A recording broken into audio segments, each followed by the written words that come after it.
itu yang kuncinya ibu saya. Kalau bapak saya itu kelihatannya nggak pernah doa ya. Nggih Romo. Kakak saya punya mbak satu. Nggih. Mbak saya itu kelihatannya juga nggak rajin Enggak doa. rajin doa Romo. Bingung saya tuh dengan keluarga saya itu.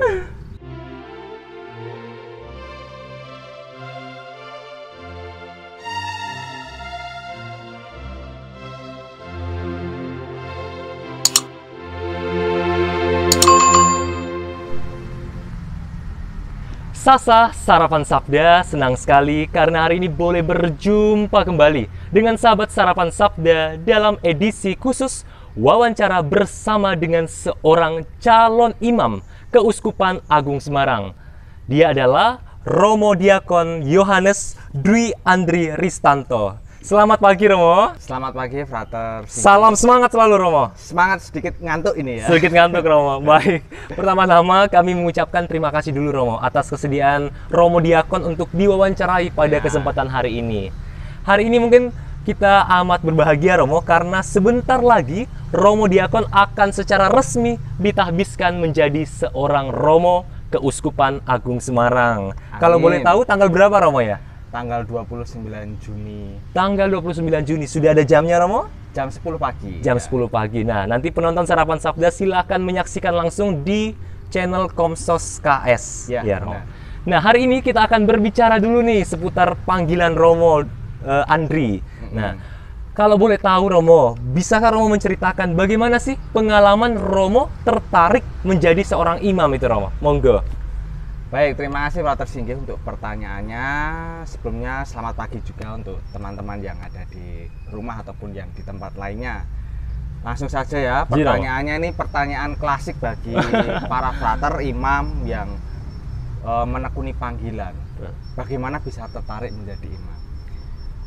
Untuk secara jelasnya mungkin harus saya rinci ya, tetapi untuk kesempatan kali ini saya secara sederhana saya tertarik menjadi imam itu tahun 2005. 2005 mulai.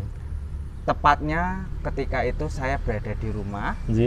Saya menonton televisi yang menayangkan misa requiem Santo Yohanes Paulus yang kedua. Oh. Dari peristiwa itu lalu hati saya itu tergerak. Wow, umat Katolik di seluruh dunia berkumpul, berdoa dan membangun kesatuan yang amat besar. Itulah yang membuat saya rindu betapa umat Katolik ini membutuhkan gembala-gembalanya. Maka dari situ saya mulai tertarik untuk menjadi imam. Ya. Ternyata ketertarikannya pertama malah karena misa requiem itu Romo ya? Iya benar. Jadi teman-teman yang di rumah kalau ada misa secara live streaming atau online, anak-anaknya diajak, siapa tahu dari tayangan televisi bisa tumbuh panggilan. Nah, baik Romo. Kira-kira Romo, sepanjang Romo menjalani proses formasio itu, apakah Romo pernah merasa goyah atau tidak? Karena Romo Andri ini selalu terkenal bahagia di komunitas, selalu ceria dan selalu dapat memberikan guyonan yang khas. Pernahkah Romo merasa goyah dalam menjalani panggilan ini? Baik, untuk goyah, lalu tadi dikatakan bahagia, sebenarnya saya itu kerap dibully juga sama teman-teman di komunitas. Mungkin mereka terlalu terlalu akrab ya. Nah, untuk goyah, namanya juga manusia. Goyah itu selalu ada. Konkretnya, ketika saya harus mengalami situasi susah, contohnya ketika ditugaskan di suatu tempat yang menuntut saya harus bertanggung jawab pada semua hal, misalnya harus mencari makan sendiri, kemudian mengalami kesendirian, kesepian, itu sudah sangat lumrah dan goyah itu selalu muncul. Dan saya bersyukur karena dengan goyah saya semakin diingatkan, oh saya punya panggilan. Kalau orang ya hidupnya flat, merasa aman-aman saja, itu bisa dipertanyakan. Justru orang yang mengalami krisis, yang mengalami suatu kegoyahan itu adalah orang yang bisa semakin bertumbuh. Misalnya rumah tangga, masa rumah tangga nggak ada konflik, nggak ada persoalan, itu malah rumah tangga yang tidak teruji dalam setiap hal. Nah, mungkin Romo bisa menceritakan terkait tentang proses formasi tadi nih Romo. Romo pernah pasti setelah menyelesaikan S1 filsafat langsung ditugaskan untuk topper dan ketika selesai S2 juga diakonat. Di mana sih Romo tempat Romo dulu topper dan diakon itu? Saya setelah S1 Ji. itu tugas topernya di Kalimantan, di Ketapang, di seminari menengah.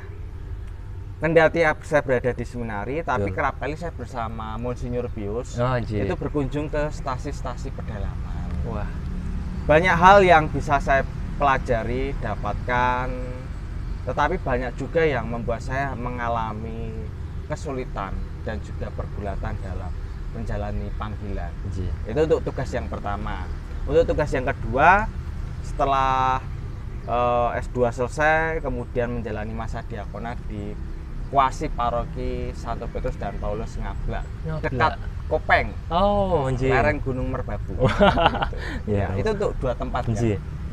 Dalam menjalani proses toper dan diakonat itu, kira-kira apa sih Romo suka dukanya di tempat itu? Suka dukanya sederhana saja. Sukanya yang pertama, saya bisa mendapatkan banyak saudara baru, kenalan baru, umat. Inilah membangun persaudaraan. Seorang imam projo itu harus membangun kesatuan di tengah umat. Sehingga harus berjumpa dengan banyak orang-orang baru. Itu sukanya. Dukanya itu lebih pada bagaimana saya harus beradaptasi di setiap perutusan. Karena saya sendiri menyadari ketika saya sudah tinggal di zona nyaman, kerap kali itu mager. Harus dipindah di sana lagi. Tapi inilah bagian dari ketaatan, ketulusan hati menjalani panggilan. Dukanya ya harus berproses terus untuk beradaptasi di setiap perutusan. Betul Romo. Nah, Romo tadi sudah menceritakan sudah pernah di seminari, sudah pernah juga di paroki. Berarti sudah siap sedia ditempatkan di mana saja ya Romo ya? Siap sedia, duncalke ke luar Jawa lagi siap. Siap. Silakan nanti Monsinyur Ruby bila menonton ini, silakan menempatkan Diakon Andri ini di tempat yang sesuai Monsinyur, silahkan. Monggo duncalke tentu di mau. Siap Monsinyur. Nah, untuk memantapkan sekali lagi panggilan dari Romo Andri yang sebentar lagi akan ditabiskan, ada pertanyaan penting nih Romo. Apakah Romo Diakon Andri sudah merasa mantap untuk ditabiskan pada tanggal 29 nanti? Baik, pertanyaan seperti pertanyaan dari Monsinyur ini. Ketika kemarin saya makan siang lalu berjumpa dengan Monsinyur, pertanyaan Monsinyur itu sederhana. Gimana mantap, Romo? Bro. Waduh. Calon Monsinyur. Wah, jangan Romo. Untuk mantap, itu saya mantap. Tetapi saya juga menyadari diri sebagai manusia yang rapuh, dina, bahkan pendosa. Tetapi tabisan itu adalah rahmat dari Tuhan, bukan hanya usaha saya sendiri. Kalau saya usaha sendiri, saya nggak akan bisa. Maka yang saya yakini adalah saya hanya bersyukur untuk rahmat Tuhan itu sendiri, sehingga saya memantapkan hati pada panggilan Tuhan untuk menerima rahmat tabisan itu.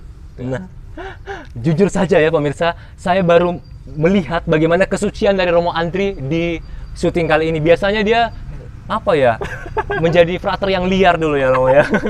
Sekarang menjadi suci Romo ya, sudah mau ditabiskan. Ya sedikit lah.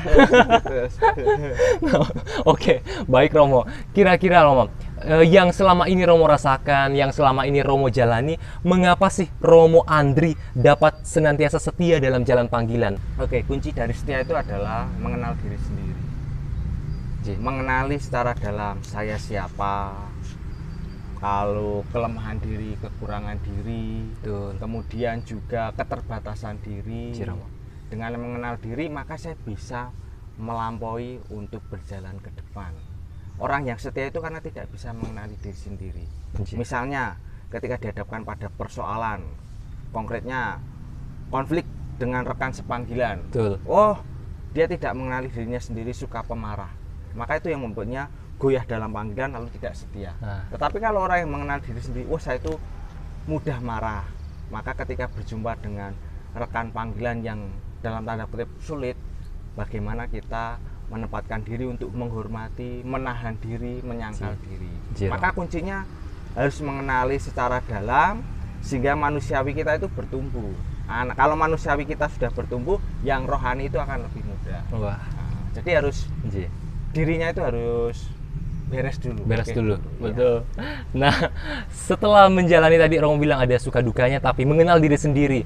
Selama Romo menjalani proses panggilan ini tentu tidak lepas dari dukungan keluarga, kan Romo? Bagaimana sih dukungan keluarga dalam hidup panggilan Romo? Siapa sih sosok dari keluarga itu yang paling berjasa, Romo? Baik. Untuk yang berjasa itu ibu saya. Ibunya. Ibu saya itu pendoa. Waduh. Ya. Jadi sore hari itu selalu doa khusus untuk saya. Jam 12 siang juga khusus untuk saya. Sisanya untuk keluarga. Nah, itu yang kuncinya ibu saya. Kalau bapak saya itu kelihatannya nggak pernah doa. Ya. Kakak saya punya mbak satu. Mbak saya itu kelihatannya juga nggak rajin doa. Nggak rajin doa, Romo. Bingung saya tuh dengan keluarga saya itu. Mbak saya itu mungkin sibuk mengajar ya. Mengajar. Bapak saya juga kelihatannya nggak begitu suci. Karena kalau doa itu harus diajak ibu saya. Jadi yang paling berjasa ibu saya. Jadi terima kasih untuk ibu saya sendiri. Ya. Senantiasa terus berdoa saja. Jika kalau saya lupa doa, diwakilkan ibu. Enggak. Berarti kenakalan dari Romo Andri ini sudah terpancar juga dari bapaknya ya, Romo ya? Ya, dari ibunya. Dari ibunya juga. Nah, baik. Nah, apakah Romo ada pesan khusus yang Romo ingin sampaikan? Ada beberapa nih, Romo. Yang pertama untuk keluarga dulu. Lalu yang kedua untuk Romo, terlebih pada formator yang selama ini telah mendampingi kita. Dan juga bagi teman-teman frater. Dan yang keempat nanti bagi umat yang sudah mendukung panggilan Romo. Ada 4 itu, Romo. Monggo. Banyak sekali ya. Silakan, Romo. Kayak surat gembala aja. Baik, yang pertama pesan untuk keluarga. Tetap jaga kesehatan, lalu tetap mendoakan saya dan kami-kami yang menjalani panggilan. Lalu cukuplah membangun atau mendisposisikan batin seperti biasa. Kalau kami sudah jadi Romo, ya tetaplah menjadi orang tua yang biasa, tidak lalu menyombongkan ini loh anakku jadi Romo. Cukuplah biasa seperti sedia kala, tidak usah berubah. Tetaplah menjadi pendoa, tetaplah mengayomi kami sebagai anak-anaknya. Tidak perlu dilebih-lebihkan, itu saja. Untuk para Romo, untuk para Romo, ini saya sedikit ya kulon nuwun ya untuk para Romo. Untuk para Romo pesannya lebih sabar menghadapi para frater dan galilah potensi para frater sehingga para frater bisa menemukan dirinya sendiri secara mendalam bersama Tuhan. Sehingga para frater tidak tidak lepas kendali. Lepas kendali itu merasa disenari tapi kerap kali tidak merasa dibimbing. Betul. Jadi intinya bagaimana membangun relasi yang dekat, akrab, tapi juga mendalam sehingga mengarahkan frater sampai pada kedewasaan sehingga nantinya siap, mantap untuk menerima rahmat dari Tuhan. Walah, lalu yang ketiga, Romo, untuk teman-teman yang sudah akrab dan sering membuli Romo ini, teman-teman frater, silakan. Tobat ya. Tobat kalian itu. Lanjutkanlah keceriaan, bahagialah, nikmatilah hidupmu. Sebagai frater tingkat 1 ataupun yang sampai tingkat akhir, bahagialah, nikmati. Meskipun banyak hal yang tidak mengenakan, tetapi hayati itu semua. Karena itu tidak akan pernah terulang. Maka maksimalkan setiap momentum, itu seperti moto saya. Maksimalkan setiap peristiwa yang ada, maknailah itu karena nanti kalian akan bisa bertumbuh dari setiap peristiwa dan pengalaman. Wah, baik Romo. Lalu yang keempat yang juga tidak kalah penting untuk mendukung panggilan Romo yaitu para umat sekalian. Silahkan Romo. Untuk umat sekalian, kami senantiasa mohon doa dan dukungan Anda semuanya. Karena tanpa kalian kami tidak bisa melayani. Nah, maka tekunlah ke gereja kalau sudah bisa ke gereja. Kalau belum bisa ke gereja ya harus bisa live streaming ya. Dan tetap setia pada iman. Jangan goyah terkait apapun yang melunturkan iman. Misalnya pekerjaan karena ditawari jabatan tinggi lalu goyah. Tidak, harus berpegang pada Kristus. Yang muda-muda jangan mudah tergoda untuk berpindah agama karena pasangan. Setialah dalam iman Kristus, maka kami yang melayani juga akan setia mewartakan Kristus pada Anda. Wah, luar biasa Romo. Nah, terima kasih banyak Romo atas segala sharing yang Romo dapat bagikan kepada kita semua. Semoga ini dapat saling menguatkan kita dalam menjalani panggilan kita masing-masing. Nah, kalau boleh tahu yang terakhir Romo, adakah kira-kira bocoran nih Romo di mana tempat tugas Romo atau belum tahu sebenarnya Romo? Jujur ya Romo, jujur. Belum tahu. Belum tahu Romo. Kami yang mau tahbisan Ji. dari angkatan sebelum-sebelumnya Ji. itu taunya pada hari H. Pada hari H. Maka Ji. doakanlah yang terbaik bagi kami yang Ji. akan terima rahmat tahbisan. Tapi kerap kali dalam pertusan itu saya berada di situasi-situasi yang menantang. Menantang ya. Romo? Kalimantan, ngablak yang suhu dingin. Nah, nanti nggak tahu mau dikirim kemana lagi. Biarkan Tuhan berkarya dan menguatkan saya untuk Walah. melangkah. Begitu saja. Baik, baik. Akhir kata terima kasih banyak Romo atas segala kesediaan waktu Ya. hari ini. Akhirnya saya Frater Gabriel Singgi bersama dengan Diakon Andri mengucapkan sampai jumpa, matur nuwun dan berkah dalam.